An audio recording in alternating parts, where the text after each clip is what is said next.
Hi friends, welcome back to Moni spicy kitchen. இன்றைக்கி நம்ம என்ன ரெசிபி பார்க்க போகிறோன்னா, ரொம்பவே டேஸ்டியாக தக்காளி சாதம் எப்படி பண்ணலான்னு தாங்க பார்க்க போகிறோம். நம்ம இன்றைக்கி பார்த்திங்கன்னா பர்ஃபெக்டான தக்காளி சாதம் தான் பண்ண போகிறோம். அதாவது சிக்கன் மசாலா, சிக்கன் தூள் இந்த எதுவுமே இல்லாமல் பர்ஃபெக்டாக தக்காளி மட்டுமே வச்சு எப்படி பண்ணலாம் அப்படிங்கிற ஒரு ரெசிபி தான் இது.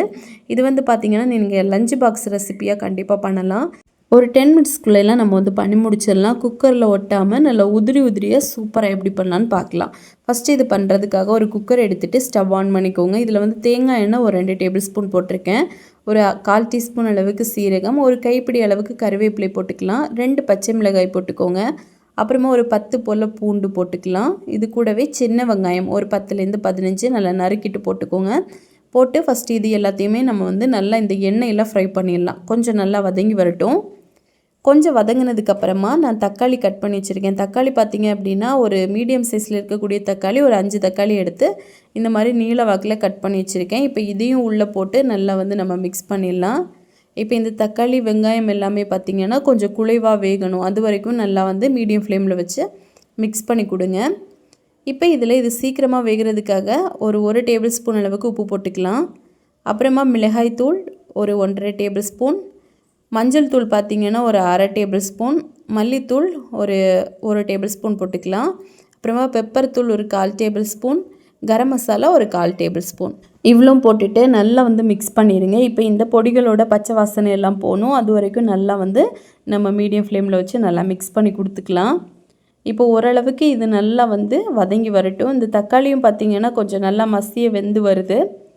இந்த ஸ்டேஜில் ஒரு கைப்பிடி அளவுக்கு புதினா கொத்தமல்லி தழை நம்ம வந்து போட்டுக்கலாம். இப்போ போட்டுட்டு நல்லா வந்து மிக்ஸ் பண்ணிடுங்க. இப்போது நல்லா மிக்ஸ் பண்ணதுக்கப்புறமா நம்ம வந்து தண்ணி சேர்த்துடலாம். தண்ணியோட அளவுன்னு பார்த்திங்கன்னா 3 கப் அளவுக்கு நான் வந்து தண்ணி சேர்க்க போகிறேன். அதாவது இன்றைக்கி நாம் பொன்னி அரிசியில் தான் ரெடி பண்ண போகிறோம். ஸோ பொன்னி அரிசி 1.5 கப்பு நான் எடுத்திருக்கேன் அப்படின்னா 3 கப்பு தண்ணி வந்து நம்மளுக்கு சரியாக இருக்கும். அதாவது 1 கப்பு அரிசிக்கு 2 கப்பு தண்ணி அப்படிங்கிறது தான் நம்மளுக்கு சரியான அளவு. இப்போ வந்து நம்ம தண்ணி சேர்த்துட்டோம். தண்ணி சேர்த்துட்டு நல்லா மிக்ஸ் பண்ணி கொடுத்துட்டு உப்பு எரிப்பு எல்லாமே செக் பண்ணுங்கள். செக் பண்ணிவிட்டு தேவைப்பட்டுச்சு அப்படின்னா எக்ஸ்ட்ராவாக நீங்கள் போட்டுக்கலாம். இப்போ இந்த தண்ணி வந்து கொஞ்சம் நல்லா கொதித்து வரணும். அந்த டைமில் நான் அரிசி பார்த்திங்கன்னா 1.5 கப் அரிசி எடுத்து ஒரு 3 தண்ணி நல்லா வாஷ் பண்ணிவிட்டு ஒரு 1/2 மணி நேரம் ஊற வச்சுருக்கேன். இப்போ தண்ணி கொதிச்சதுக்கப்புறமா நம்ம டேரெக்டாக இந்த அரிசியை உள்ளே போட்டுடலாம். நான் வந்து இன்றைக்கி பொன்னி அரிசியில் பண்ணியிருக்கேன். நீங்கள் வந்து குழந்தைங்களுக்கு பாஸ்மதி ரைஸில் கூட பண்ணி கொடுக்கலாம். இதே மெத்தட் தான், ரொம்ப சூப்பராக வரும். இப்போ வந்து நம்ம அரிசியை உள்ளே போட்டு நல்லா வந்து மிக்ஸ் பண்ணி கொடுத்துட்டு மூடி போட்டு கிட்டத்தட்ட லோ ஃப்ளேமில் வச்சு ஒரு 2 விசில் மட்டும் அடிக்க விட்டால் போதும். ரொம்ப சூப்பராக நம்மளுக்கு வந்து வெந்து வரும். இப்போ மூடி போட்டுருங்க. போட்டுட்டு லோ ஃப்ளேமில் வச்சுருங்க. விசிலும் போட்டுட்டு ஒரு 2 விசில் மட்டும் நம்ம வந்து அடிக்க விட்டுடலாம். இப்போ வந்து ஒரு 2 விசில் அடித்து விசிலெல்லாம் போனதுக்கப்புறமா நம்ம வந்து ஓப்பன் பண்ணி பார்த்தோம் அப்படின்னா நம்மளுக்கு நல்லா உதிரியாக ரொம்பவே சூப்பராக தக்காளி சாதம் வந்து ரெடி ஆயிரும். இது வந்து சீக்கிரமாக பண்ணக்கூடிய ஒரு லஞ்ச் பாக்ஸ் ரெசிபி. நம்ம மார்னிங் வந்து பண்ணுறோம் அப்படின்னா ஒரு 10 மினிட்ஸ்க்குள்ளெல்லாம் நம்ம பண்ணி முடிச்சிடலாம். இது கூட உருளைக்கிழங்கு தொக்கு, அப்புறமா சம்மந்தி எல்லாமே ரொம்ப பக்காவான சைடிஷ்ஷாக இருக்கும். ஸோ கண்டிப்பாக ட்ரை பண்ணுங்கள்.